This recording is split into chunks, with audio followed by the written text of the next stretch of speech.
स्थान पर खड़ा था, लेकिन 8 वर्षों के अंदर ही हमारी सरकार ने मोदी जी के नेतृत्व में करिश्मा कर दिया कि हमारा भारत 11वें स्थान से जंप लेकर आज दुनिया के 5वें स्थान पर पहुंच गया है। मेरे भाई, यकीन रखना, मैं ही नहीं कह रहा हूं, दुनिया की मानी जानी फाइनेंशियल फर्म मॉर्गन स्टैनले ने भी कहा कि वह दिन दूर नहीं है, यानी 2027 आने के पहले ही दुनिया के टॉप 3 कंट्रीज में आकर भारत यह खड़ा हो जाएगा। दुनिया के 3, यानी एक अमेरिका होगा, एक चीन होगा, तीसरा नाम यदि होगा तो भारत। यह 2023 चल रहा है, 2026 समाप्त होते होते 2027 आते आते दुनिया की टॉप 3 कंट्रीज में हमारे देश की अर्थव्यवस्था की आकार बन जाए। यह कोई सामान्य उपलब्धि नहीं है।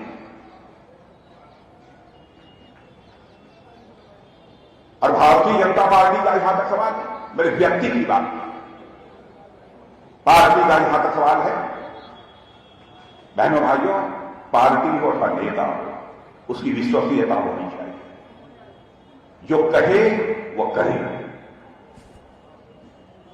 आपने देखा होगा कि हर राजनीतिक पार्टी चुनाव के दौरान बहुत सारे वादे करती है, लेकिन चुनाव हो जाने के बाद, सरकार बन जाने के बाद अपने वादों को पूरा नहीं करती।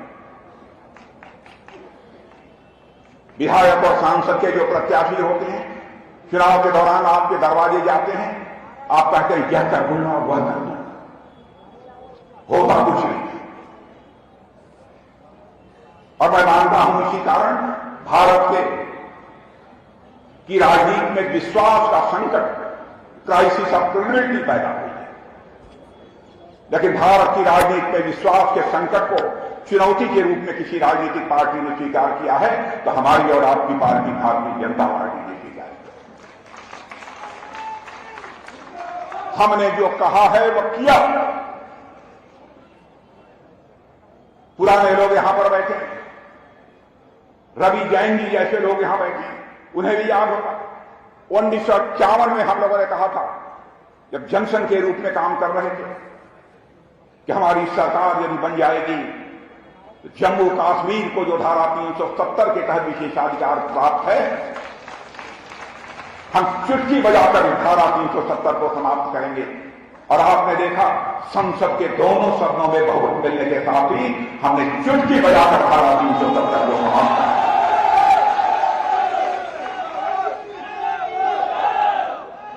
3 तलाक को हमने समाप्त करने की बात कही थी, चुटकी बजाकर हमने 3 तलाक को समाप्त कर दिया। हम लोगों ने कहा था जिस दिन हमारी सरकार केंद्र में बन जाएगी स्पष्ट बहुमत के साथ, तो अयोध्या की धरती पर रामलला का भव्य मंदिर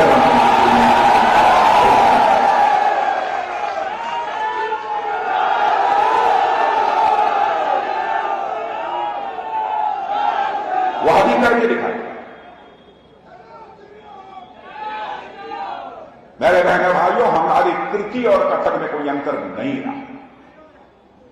हो सकता है कि कोई कार्यकर्ता हो, कोई व्यक्ति हो, वो कहे कुछ कर देते, लेकिन पार्टी की विश्वसनीयता पर कोई मां का लाल उंगली उठाकर सवालिया निशान नहीं लगाता। मुझे याद है कि मैं पार्टी का राष्ट्रीय अध्यक्ष था 2013-2014 में। मोदी जी को प्रधानमंत्री के उम्मीदवार के रूप में हम लोगों ने पेश किया। मैं पार्टी का अध्यक्ष था, तो मोदी जी और हम जब दोनों लोग बैठते थे तो बराबर इसी बात की चर्चा होती थी। मोदी जी भी कहते थे, राजनाथ जी आप देख लीजिएगा घोषणा पत्र में कहीं कोई ऐसी बात ना आ जाए कि हम लोग उसे कर ना दें। 2019 का चुनाव हुआ तो मोदी जी ने कहा कि राजनाथ जी जो चुनाव घोषणा पत्र तैयार हो रहा है, इसकी जो कमेटी है उसके चेयरमैन आप ही रहिए, खुद ही देखिए। मुझे भरोसा है उसमें कोई ऐसी चीज नहीं आने पाएगी जिसे हम पूरा नहीं कर पाए। यानी घोषणा पत्र बनाते तो पहले हम लोग बात का ध्यान रखते क्या हमको डालना है, क्या बोलना, ताकि किसी भी सूरत में विश्वास का संकट गहरा न होने पाए। इतनी सावधानी रखते। लेकिन आज भारत की नहीं बल्कि दुनिया के लोग सच्चाई को स्वीकार करते हैं। बहन भाई, आज हम विदेशों में जाते हैं तो विदेशों में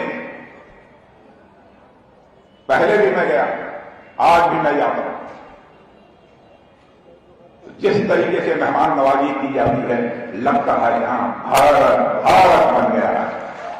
लगता है हम भी कुछ हैं, इसका एहसास होगा दुनिया के दूसरे देशों में। और अब भारत कमजोर भारत में नहीं रहा है, भारत ताकत और भारत बन गया है। मेरे भाई, भारत अब केवल कबूतर नहीं छोड़ता है बल्कि चीता भी छोड़ता है।